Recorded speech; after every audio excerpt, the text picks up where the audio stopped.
Horelo lístie pod zvednutým stromom a vietor rozfúkal neúprosný čas.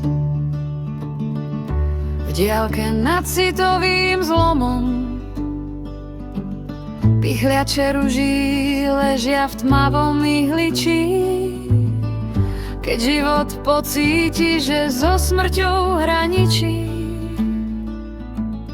vystúpi neživý z malého domčeka cez kopec drevených paliet, ktorý bol z kariet.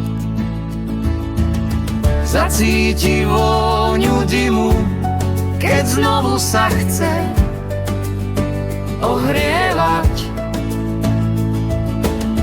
keď svoje deravé skutky začne do parfumu nalievať a vysušené kvety polievať.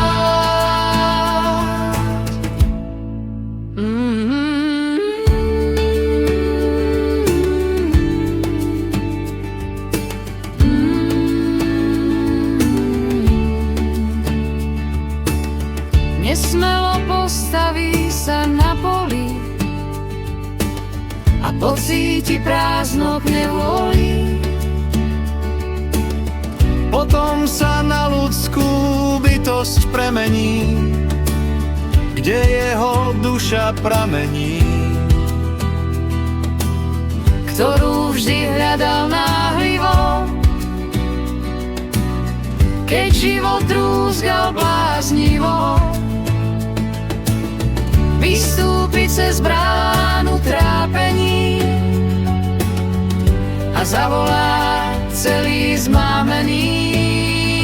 V tom otvorí sa obloha, čo hrdzu obmýva, keď hlasné ticho sa ozýva a do seba ho pozýva.